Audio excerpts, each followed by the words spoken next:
Good morning, everybody. I hope you all have had a fabulous week. For those of you who don't know me, my name is Jackie, and I have the absolute pleasure of telling the kids' story every week. So this week, our story is going to be the story of Esther. And Esther has such an incredible story. And she actually is one of my favorite stories. I say that about all of the stories, but it is one of my favorite stories in the Bible. So our story this week is going to start in Esther chapter 1, right? And so our story starts actually not with Esther. It starts with a king. And and this king, he liked to have parties. He liked to have people over and have dinner and feasts and celebrations, and that's what he did. So his first feast that he decided to have to show his greatness lasted 180 days. Now, I don't know about you guys, but 180 days is a really, really long time. Like super long. So after that, the last 7 days of this huge feast, because I said it lasted 187 days. So he celebrated 180 days to show his greatness. And then the last 7 days, he wanted to present his wife to all of his friends. He wanted to show her off, say, look at how beautiful she is. And so the king had a little bit too much to drink, and he drunkenly told her to come up to him, come up to the party, and show everybody how beautiful you are. And she decided that she didn't really want to do that. That wasn't something that sounded fun to her.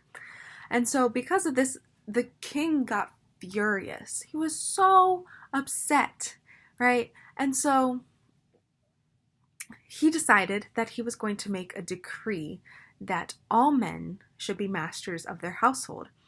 And because of how his wife responded to him wanting to show her off, he decided that he didn't want her as a wife anymore. He wanted a new wife. And so he held what would be considered a beauty contest to find a replacement, right? And so this is where we start to meet Esther. And Esther, both of her parents actually died when she was little, so she was an orphan. But her cousin Mordecai took her, adopted her, and raised her as his own child, all right? And so Esther was Jewish, and Mordecai told her, you know what, you should try, just see how far you get, see if you can become the queen. And so that's what she did. She decided to join this contest, join this competition to see if she could become the next queen, right? And so the king, when he sees Esther, he sees how beautiful she is, and he already really likes her. And this worked out really well for her because she ends up being chosen as the new queen, right? And so they have a huge celebration, right? And after this celebration, Mordecai is in the castle because Esther is crowned queen, and it was important for him to be there. And he overhears two guards talking about killing the king. And so Mordecai tells Esther, the new queen, about the plan, and she goes and tells the king.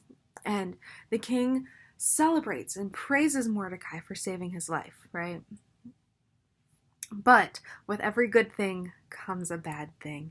And this is where we meet Haman. Now, Haman is the bad guy in our story, and he is actually promoted to this high position, right next to the king. And Mordecai and Haman didn't really like each other all that much, because Mordecai decided that he didn't want to kneel before Haman. He only wanted to kneel before God.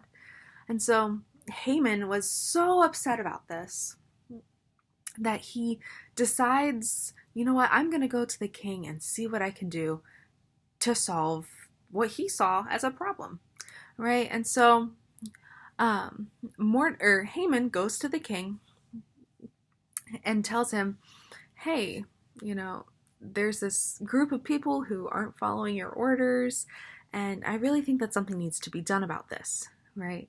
And so Haman convinces the king that he needs to make a decree to destroy, kill, and annihilate all of the Jews in the kingdom, right? And so this happened, and Haman, they were trying to figure out what day should this happen on? What day should we take care of this problem, right? And so he decided that he was going to pick the day by rolling dice, which is very random. It makes it not a particular day, you know? And so the king agrees, fills out this decree, and stamps it with his ring, making it official, right? And for those of you who aren't super familiar with king's decrees, because that's not something a lot of people know a lot about, once the king stamps it with his ring and it's sent out, there's no reversing it. All right, so our story now actually goes back to Esther and Mordecai. And Esther, like I said before, is Jewish, and that makes Mordecai Jewish too. And the problem is, with this decree that Haman convinced the king to send out, they're included. Esther and Mordecai are included in this decree. And Mordecai has this idea that maybe this is the reason that Esther has become queen, is to save the Jewish people. And Esther realizes how dangerous it is to reveal her identity to the king, but she thinks that this is the only way she can save her life and the lives of her people. And so she actually has this famous line, and she says, "If I perish, I perish." But she is fully reliant on God and his capabilities and will to make sure that everything is taken care of. All right.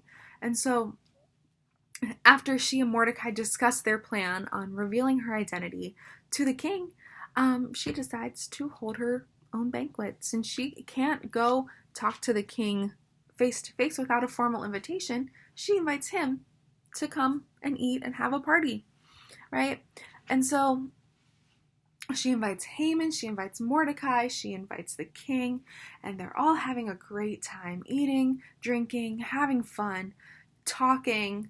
And Haman actually leaves drunk. He had too much to drink, and he is still so mad at Mordecai for not kneeling before him that he actually wants to kill Mordecai.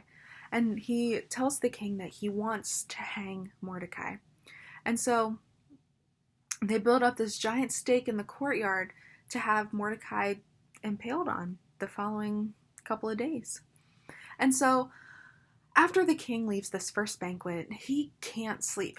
He's up and he's tossing and he's turning, and he doesn't really know why.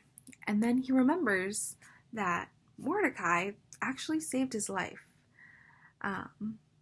And instead of killing Mordecai, the king says that Mordecai should be praised through the whole city.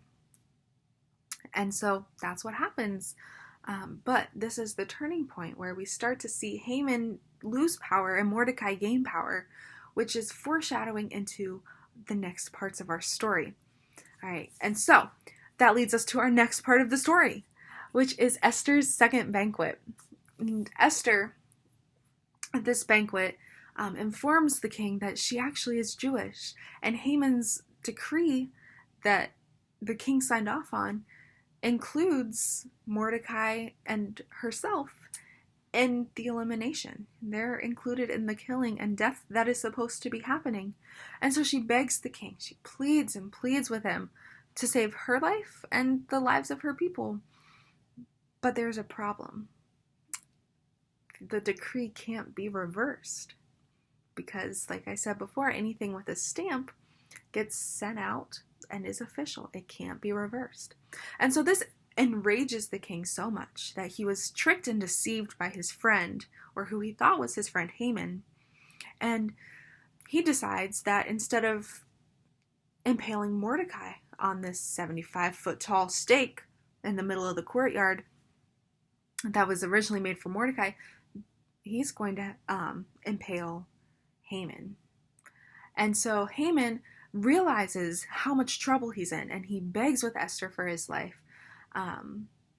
And it doesn't work. So the next part of our story is what Esther and Mordecai do to fix the problem. The huge problem is there's a decree out to kill them, and they have nothing that they can do to change it. And so Esther